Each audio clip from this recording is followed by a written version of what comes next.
Well, as we have detailed many times on this show, whoever controls the state Senate after this year's elections will wield very enormous power. If the Republicans can win back 32 seats or more, then they will be able to draw district lines in the Senate and Congress. And this gives them a better chance of winning seats going forward. Now, if the Democrats retain their majority, then the Republicans would likely have very little say in the redistricting process. With the stakes so high, the GOP has tapped my next guest with the task of organizing their political campaign efforts. Tom Libous is the deputy minority leader. He represents parts of the southern tier, including Binghamton, which is where he's joining us from this evening. Hi, Senator. How are you? I'm good, Liz. It's good to be back home. I can only imagine you were prisoner of Albany for many, many weeks. For too long, unfortunately. Well, unfortunately, though, you're not getting paid, but we'll talk about that in a few minutes. Right. Let's first do a political catch-up, if you will. How are things shaping up out there on the hustings? I noticed there's a key race in Buffalo where you had the Independence Party come down on the side of Democrat Tim Kennedy. That seems to be bad for Bill Stokowski, but also not good for your candidate, Jack Quinn, the Assemblyman. I think things in Buffalo are so bad, whether it's Kennedy, Stokowski. I think Jack Quinn is going to be a winner there, Liz. And I think, you know, before this is all said and done, petitions are being filed this week. The Wilson-Pakulas, if you will, the authorizations from the independents and conservative parties will be coming through over the course of the week. And, you know, all is not lost yet. Although the locals have endorsed, maybe there's a chance. But, you know what, even if that happens, I'm quite confident that Quinn is going to be victorious, even without the two other minor party lines. Wait, I'm sorry. You think that there's still a chance that Jack Quinn could end up with the independence line? That would require the state to sort of supersede the local process in that endorsement. I've learned in politics, until everything is filed, and this week is a critical week for what they call the authorizations that are going to take place by the Independence Party and certainly the Conservative Party. They have until Thursday, so a lot can happen between now and then. Indeed. Well, that's fascinating because the State Independence Party traditionally had been fairly closely allied with the Republicans, particularly in the Senate. Are you having discussions with Frank McKay to try and make that happen?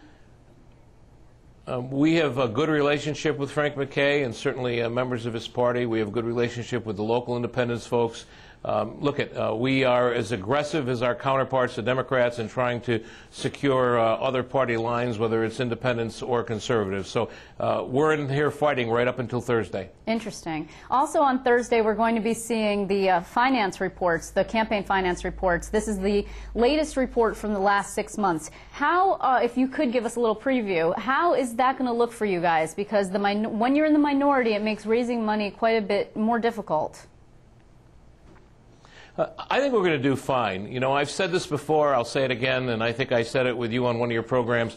You know, they're in the majority. They're probably going to have more money than we are, but that's okay. We're going to be smarter. We're going to do things a little differently, and we're going to do fine with fundraising. I think we'll probably raise and have in our filing more money than they had when they were in the minority going into 2008, and that was the year they took over the majority. So I'm confident that not only will we have a respectable filing, but moving forward, we're going to be able to raise the money we need, especially after this disastrous session, Liz. You know, I hear it day in and day out in dealing and talking to organizations, lobbyists, and others saying that, you know, they just can't work with the Democrats in the Senate, that they're totally dysfunctional. Well, okay, before we get to the budget, are there other races right now that you're looking at? I mean, I've heard in our neck of the woods here in Albany that Senator Farley is going to have a very significant challenge. So that would be from Sue Savage. She's the Democratic majority leader from the Schenectady County legislature. What's the situation there in your eyes? Well, let me put it to you this way. I think anybody who's an incumbent better pay attention. I don't care what party you belong to. Now, having said that, Hugh Farley has done an outstanding job in representing his constituents for a number of years. We recognize that all of our incumbents, and including myself, will have tough races, but I feel that we're going to be fine. We're going to win those races. We're going to hold the 30 seats we have. We're going to pick up additional seats. Certainly, we're going to be paying attention to not only Hugh Farley, but other seats across the state. And then we're focusing on the 6 seats that we think we can win. We have 4 that we have right in our focus, and we have 2 more that we think that we have a real shot at. So we're putting them on the defense. They're not going to be on the offense. They're going to be defending many of their incumbents, Liz. 6 seats. Does that include the 4 seats that you need to try and hold that are unexpected vacancies that are your GOP-held seats? So these are the six seats that you're targeting then. These are 6 seats that we feel that we have a real good shot of winning and taking back the majority. I'm talking about keeping the 30 seats we have and 6 other seats that we are really focusing on, and we think we have a real good shot at winning. Do you? And those other 2 seats are where exactly? Where are these 6 seats specifically? Well, we've got them up in the North Country, Albertine. Right, I'm putting you on the spot. I mean, I can give them to you. If you I'm sorry, go ahead.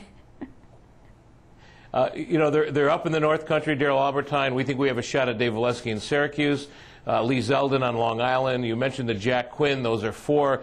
We're looking at Bob Cohen against Susie Oppenheimer, and we believe that you know, there may be another surprise somewhere either in the Hudson Valley or somewhere in Westchester County. We're going to be very aggressive.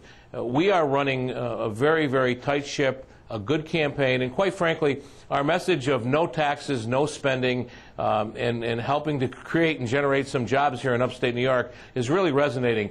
This session, Liz, the disaster of the Senate Democrats in this session, leaving town and not finishing a budget, is really resonating. I've been home, like many of my colleagues, for you know, a week and a half now. We hear it everywhere, and the word Senate Democrats keeps coming up. Okay, but one might argue that the Senate Republicans could have provided some votes for the revenue bill and enabled the Senate Democrats to pass that bill, and actually the budget would be finished. Well, one could argue that, but the revenue bill is filled with about $2.1 billion in taxes, and the Senate Republicans have been very, very clear that we're not going to support tax increases. And, you know, I mean, that's what people are telling us all throughout the state. Democrats, conservatives, independents, it doesn't matter where you live. So, you know, they've got 32 members. They can pass a bill. They're going to have to figure out a way to pass that ugly tax bill because we're not going to support it. It is not something that this state needs right now, is $2 billion in more taxes. So you and I spoke actually